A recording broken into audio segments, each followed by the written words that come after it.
सासू माँ बदल गई। कहानी उस घर की है जहाँ बहू और बेटी को एक माना जाता था, लेकिन फिर अरे शिखा बेटा, तू रसोई में क्यों घुसी रहती है? जा, रोटी मैं बना लूंगी। नहीं नहीं माँ जी, आप बैठिए, बस सारा खाना बन ही गया है। श्वेता को बोल देती हूँ, वो खाना लगा देगी सबका। सॉरी भाभी, मेरे पास वक्त नहीं है। माँ, मुझे पैसे देना, पार्लर जाना है। हाँ हाँ चली जाना, भाभी को भी ले जाना। वो भी जाने को बोल रही थी पार्लर, पर पहले ना मदद कर दे उसके खाना लगाने में। देख माँ, वो बहू है, उसे बहू रहने देना, इतना सर पर मत चढ़ा भाभी को। श्वेता, ज्यादा मत बोला कर। बहू और बेटी में कोई फर्क नहीं होता है। जा जाकर काम कर। ननद को माँ का भाभी से इस तरह प्यार करना बिल्कुल अच्छा नहीं लगता। वो बार बार किसी न किसी तरह माँ को भाभी के खिलाफ भड़काती रहती, लेकिन कोई फायदा ना होता। एक रोज, अरे बेटे किशन, जा बहू को कहीं घुमा कर ला, सारा दिन घर में काम करती रहती है। हाँ हाँ माँ, हम लोग जा रहे हैं ना गोवा। अच्छा जी, भाभी ने तो हमें बताया भी नहीं। वैसे तो सारी पंचायत करती है, ये गोवा वाली बात क्यों छुपा गई हमसे? अरे क्योंकि उसे खुद नहीं पता था बहन। मुझे टिकट सस्ती मिल रही थी तो मैंने बुक कर दिया। हाँ शिखा, पैकिंग कर ले, संडे हम जा रहे हैं गोवा। दोपहर में शिखा पैकिंग कर रही थी कि सास आ जाती है। ये क्या बहू, साड़ियाँ? अरे गोवा जा रही है घूमने या फिर शादी में मायके हैं? माँ जी, ऐसा कुछ है ही नहीं, समझ में नहीं आ रहा क्या रखूं कपड़े में। अरे तेरी और श्वेता की साइज तो एक ही है, उसके कुछ मॉडर्न कपड़े ले ले, आकर लौटा देना। हाँ माँ जी, ये ठीक रहेगा। शिखा श्वेता के पास जाती है और उससे कपड़े मांगती है।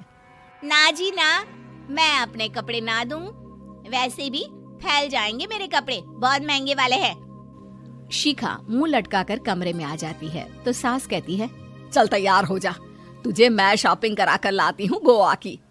बस फिर क्या था, सास बहू निकल जाते हैं मार्केट और एक से बढ़कर एक ड्रेस खरीद कर घर आते हैं।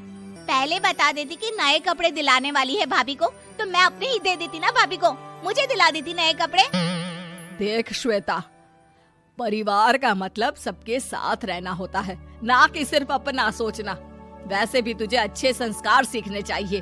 और रही बात कपड़ों की, तो शिखा, आज से घर पर भी तू मॉडर्न कपड़े ही पहनेगी। कोई जरूरत नहीं है ये साड़ी वाड़ी लपेटने की। अब क्या था, घर पर श्वेता और शिखा एक जैसे रहते। एक बार पड़ोसन आती है। अरे बेटा, अपनी माँ को तो बुलाना, जरा बात करनी है। शिखा सास को बताती है और रसोई में चली जाती है। ये आपकी बेटी बहुत बड़ी हो गई है, इसके लिए एक रिश्ता है, कहो तो बता दूं। ये बेटी नहीं बहू है, घर में सब एक जैसा ही रहता है। वैसे मेरी बेटी भी बड़ी हो गई है, कोई रिश्ता हो तो जरूर बताना। पड़ोसन रिश्ता लेकर उन लोगों के घर आती है। तब श्वेता की होने वाली सास कहती है, तो ये घर है, कितने मंजिल का है? और ये बहू ने आपकी क्या पहन रखा है, जीन्स टॉप? अरे भाई, साड़ी वाड़ी नहीं है क्या इसके पास? देखिए, सर्दी है तो साड़ी में बहू कैसे मैनेज करती, वैसे पहनती है साड़ी भी।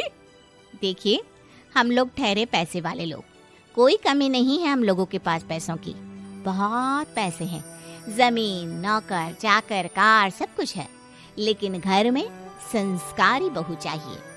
समझ रही हैं ना आप? सास कुछ कहती कि श्वेता बोल पड़ती है, हाय रे, नौकर चाकर से लेकर जमीन, कार, पैसा, हाँ, मुझे रिश्ता मंजूर है मुझे। अरे रुक जा श्वेता, मैं बात कर रही हूँ ना। देखिए, हम लोगों के घर इतनी आजादी नहीं मिलेगी। अरे हाँ कर देना माँ, हाँ कर दे जल्दी से। सास क्या करती, बेटी की शादी ऐसे घर में कर देती है जहाँ ना उनके विचार मिलते हैं और ना ही आचार। शादी के बाद एक रोज फोन पर, श्वेता बेटा, एक बार घर आ जा, बहुत दिल करता है तुझे देखने का। माँ, वो घर पर बहुत काम होता है, कैसे आऊँ? बड़ा घर है, लेकिन आने जाने वालों की लाइन ही लगी रहती है। बेटा मैं तो जानती थी उस घर का हाल, लेकिन तू ही नहीं मान रही थी। माँ देख, हर घर का यही हाल है।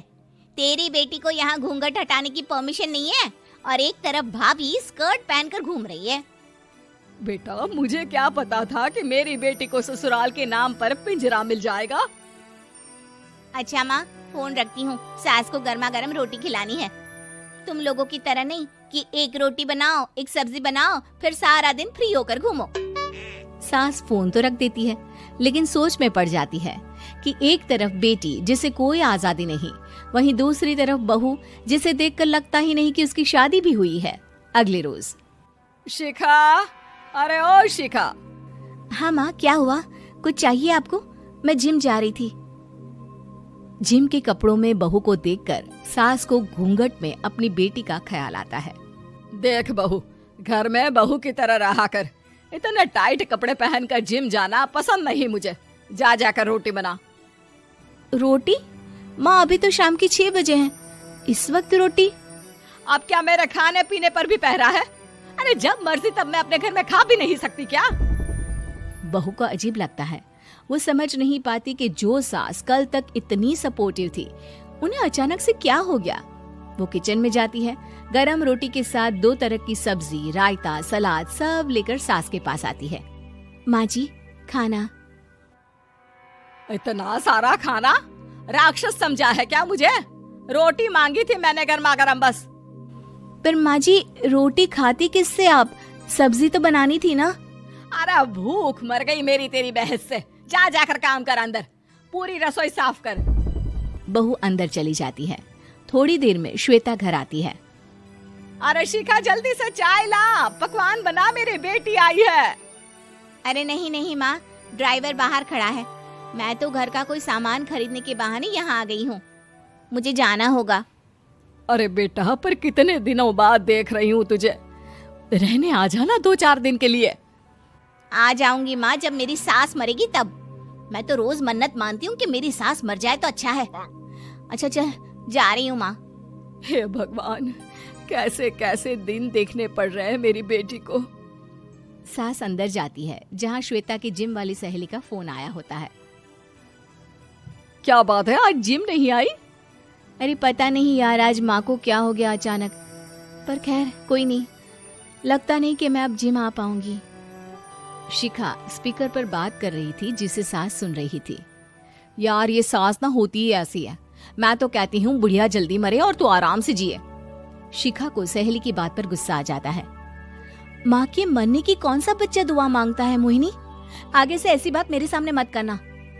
हमारे घर की शोभा ही माँ है। क्या हुआ जो थोड़ी सख्ती दिखा रही है?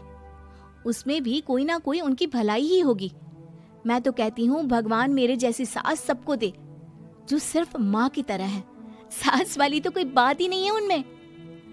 सास ये बात सुन रही थी। उनकी आंख में आंसू आ जाते हैं कि क्यों वो बेटी की किस्मत में बहू को भी भागीदार बना रही थी। शिखा, अरे ओ शिखा, क्या हो गया? जिम नहीं जाना क्या?